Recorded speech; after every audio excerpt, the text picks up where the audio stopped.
قاضی جاوید اقبال نظامی صاحب سے کہ وہ مائک پر تشریف لے آئیں اور اپنے مواعظ حسنہ سے ہمارے قلوب اذان کو منور فرمائے۔ نعرہ تکبیر، نعرہ رسالت، نعرہ تحقیق، نعرہ حیدری، تاجدار ختم نبوت۔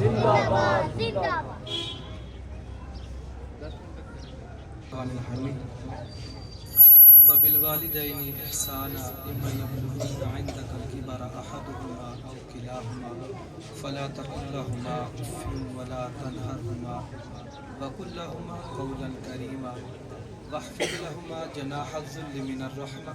وقل رب ارحمهما كما ربیانی صغیرا۔ صدق اللہ العظیم۔ برادران اسلام، جیسا کہ آپ احباب کو معلوم ہے کہ آج کی یہ ختم شریف کی محفل جناب محترم راجہ محمد رفیق مرحوم و مغفور آپ کی ایصال ثواب کے لیے اس کا انعقاد کیا گیا ہے۔ مختصر سی حاضری کے بعد میں جناب صوفی خادم حسین نقشبندی صاحب سے گزارش کروں گا کہ وہ آئیں۔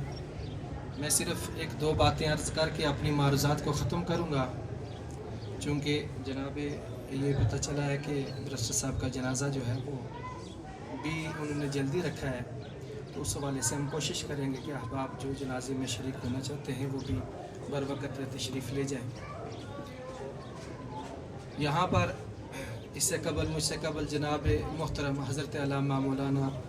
پروفیسر مفتی زبیر احمد نقشبندی مزیدہ مجدہ بڑے پیارے انداز میں ہمیں یہ بات سکھلا گئے کہ یہ دنیا عارضی ٹھکانہ ہے، یہ عارضی ٹھکانہ ہے یہ دنیا، اس کے بعد آخرت ہے جو ابدی ٹھکانہ ہے جہاں پر ہمیشہ رہنا ہے۔ ہم دنیا میں کوئی چیز خریدنے کے لیے جاتے ہیں تو یہ پوچھتے ہیں کہ کوئی ایسی چیز ہمیں دیجئے کہ جس کی گارنٹی ہو۔ ہمیں خود پتہ ہے کہ ہماری اپنی گارنٹی یہ ہے کہ قرآن ہمیں یہ کہتا ہے کہ کل نفس ذائقۃ الموت۔ کوئی انسان کی گارنٹی نہیں ہے کہ جب وہ پیدا ہوا اس کے مرنے تک یہ نہیں ہے کہ وہ عمر کے کس حصے میں اللہ کے حضور چلا جائے۔ لیکن اگر ہم دائمی چیز دنیا میں ڈھونڈنے کے لیے کوشش کرتے ہیں کہ ہمیں کوئی گارنٹی شدہ چیز دے دی جائے، تو ہم اپنے اعمال کو کیوں نہیں گارنٹیڈ بنا لیتے؟ کیوں ہم اپنے آپ کو اس طرح نہیں بنا لیتے کہ آخرت میں جب رب ذوالجلال کے حضور ہم حاضر ہوں تو ہمیں وہ دائمی زندگی جو ہمیں عطا کی جائے گی، وہ زندگی جس کے بعد مرنا نہیں ہے، مرنا صرف اس زندگی کے بعد ہے، وہ زندگی ہے کہ میرا رب یہ فرماتا ہے کہ وہ زندگی ہے جس کے بعد انسان کو موت نہیں ہے، اس دنیا سے چلے جانا ہے۔ لیکن یاد رکھیے کہ وہ لوگ خوش قسمت ہوتے ہیں جنہوں نے اپنی زندگی میں اپنے والدین کے ساتھ ایسا سلوک کیا کہ ان کے مرنے کے بعد بھی ان کا فیض اس اولاد کو پہنچتا رہتا ہے۔ میں اور آپ اس دنیا میں رہتے ہیں، ہمارا حال یہ ہے، یہ خوش نصیب اولاد ہے کہ جنہوں نے زندگی میں بھی اپنے باپ کی خدمت کی ہے۔ وہ باہر ملک میں تھے، وہاں پر بھی وہ خدمت کرتے رہے، یہاں بھی یہ ساتھ آتے رہے، وہاں پر بھی جب وہ بیمار ہوئے تو یہاں سے وہ وہاں پر چلے گئے،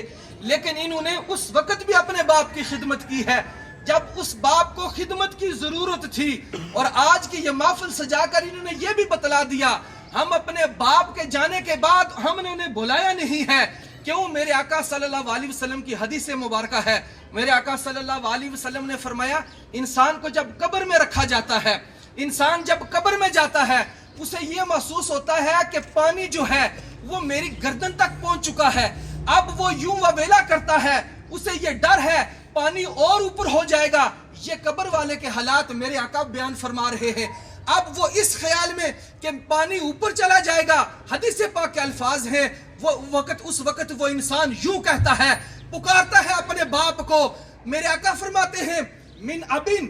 او امین او اخین او صدیقین، ان چار رشتوں کو بار بار پکارتا ہے۔ باپ کو پکارتا ہے میرے لیے کچھ پڑھ کے بھیجو، ماں کو پکارتا ہے، پھر اپنے بھائی کو پکارتا ہے، فرمایا پھر دوست کو پکارتا ہے کہ کوئی تو میرے لیے کچھ پڑھ کے بھیجو۔ پانی جو ہے وہ میری گردن سے اوپر ہوتا جا رہا ہے، اس کو یوں محسوس ہوتا جا رہا ہے میں ڈوب جاؤں گا۔ میرے آقا صلی اللہ علیہ وسلم نے فرمایا پھر جب وہ باپ کو پکارتا ہے، باپ اگر زندہ ہوتا ہے اس اولاد کے لیے پڑھ کر اسے ثواب پہنچاتا ہے، ماں کو پکارتا ہے، ماں زندہ ہوتی ہے تو ایسا کرتی ہے، پھر اپنے بھائی کو پکارتا ہے،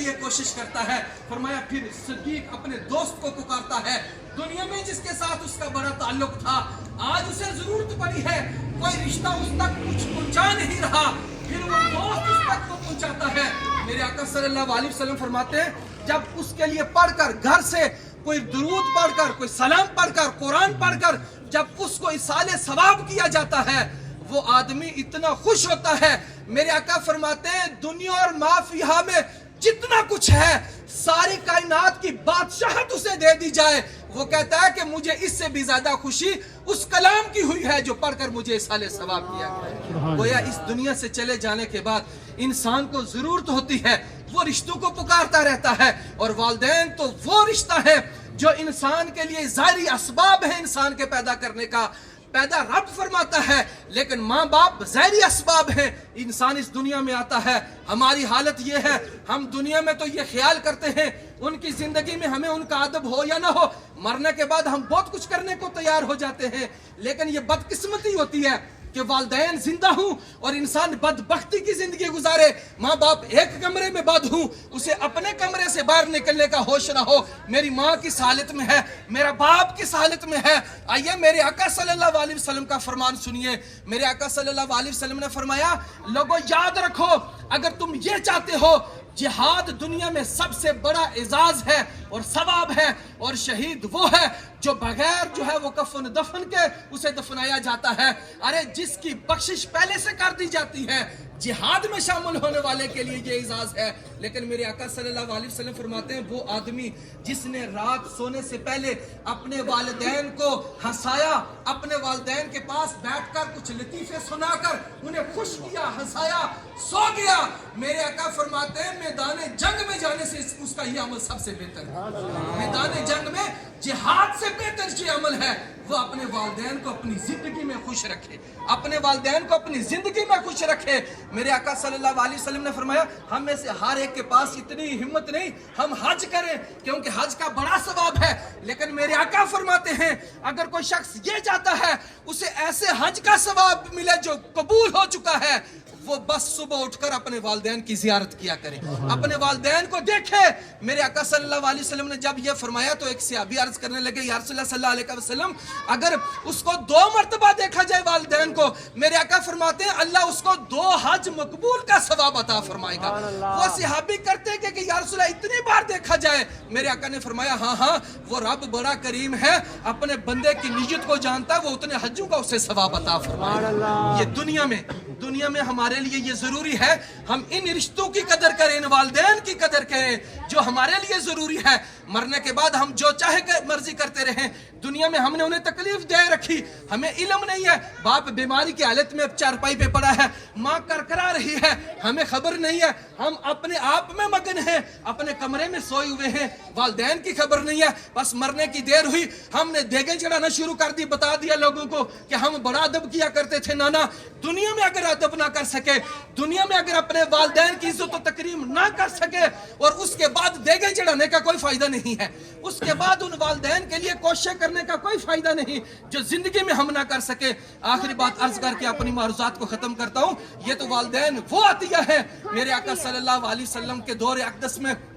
ایک شخص نے قسم کھائی کہ میری اگر یہ منت پوری ہوئی میں جنت کو بوسہ دوں گا, میں جنت کو بوسہ دوں گا. منت پوری ہوگی اس کی. میرے آقا صلی اللہ علیہ وسلم کے حضور حاضر ہوا, عرض کی یا رسول اللہ میں نے منت مانی تھی, قسم اٹھائی تھی, فلاں میری منت پوری ہوئی, میں نے قسم کھائی تھی کہ میں جنت کو بوسہ دوں گا, وہ تو دنیا میں پوری ہوگی, اب میں جنت کو کیسے بوسہ دوں, میں تو دنیا میں ہوں. میرے آقا صلی اللہ علیہ وسلم نے فرمایا گھبرانے کی ضرورت نہیں ہے, تمہاری قسم پوری ہو جائے گی, جاؤ جا کر اپنے ماں کے قدموں کو بوسہ دو, تمہاری قسم پوری ہو جائے گی.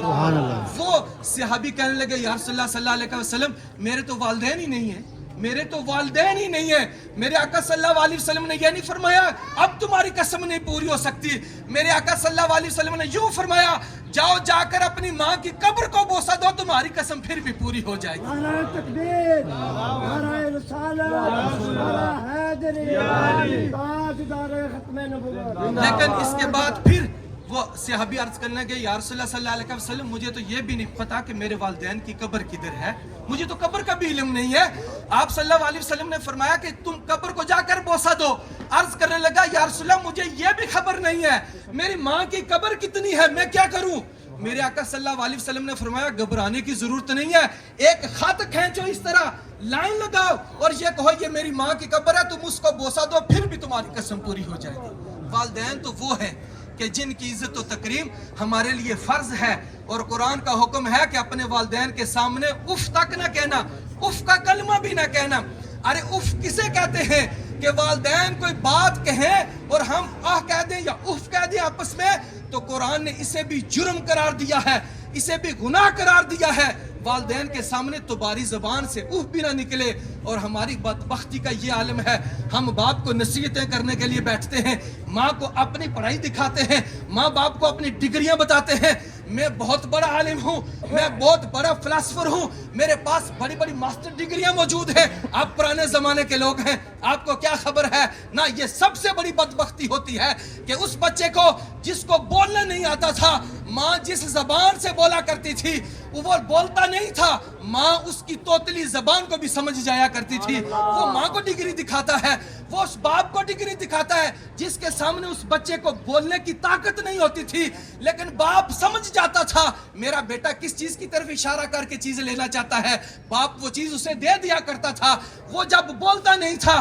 اسے ڈگریاں یاد آتی ہیں آج کہ وہ جب بولتا نہیں تھا تب اس کی ڈگریاں کدھر تھی، تب اس کا سٹیٹس کدھر تھا، تب اس کا رتبہ کدھر تھا۔ نہ، ماں باپ کے سامنے کوئی رتبہ نہیں ہے، ماں باپ کے سامنے کوئی سٹیٹس نہیں ہے، کسی قسم کی کوئی پڑھائی کوئی ڈگری نہیں ہے۔ ماں باپ تو وہ ہے، میرے آقا صلی اللہ علیہ وسلم نے فرمایا ہے اگر ماں باپ تمہارے لیے جنت بھی ہیں اور دوزخ بھی ہے، اگر تم ان کی عزت و تکریم کرو گے جنت میں جاؤ گے، اور اگر بے ادبی کرو گے تو دوزخ تمہارا ٹھکانہ ہوگا۔ یہ والدین ہیں جن کے جانے کے بعد صرف دنیا میں نہیں بلکہ جانے کے بعد بھی احباب ایسے ہوتے ہیں اس اولاد کی طرح جو آج بھی اپنے والد کے لیے، اس سے قبل بھی انہوں نے پڑھائی کروا کر اپنے والد کے ایصال ثواب کے لیے کوششیں کی ہیں۔ ہماری یہ تو اللہ کے حضور یہ دعا ہے کہ رب ذوالجلال اپنے حبیب کے توسل ہمارے ان بھائیوں کی، ان بچوں کی اس کوشش کو اپنی بارگاہ میں قبول و منظور فرما، اور جناب راجہ محمد رفیق صاحب مرحوم و مغفور کی بخشش و مغفرت فرما۔ اللہ رب العزت کے حضور دعا ہے اللہ ہماری حاضری کو قبول فرمائے۔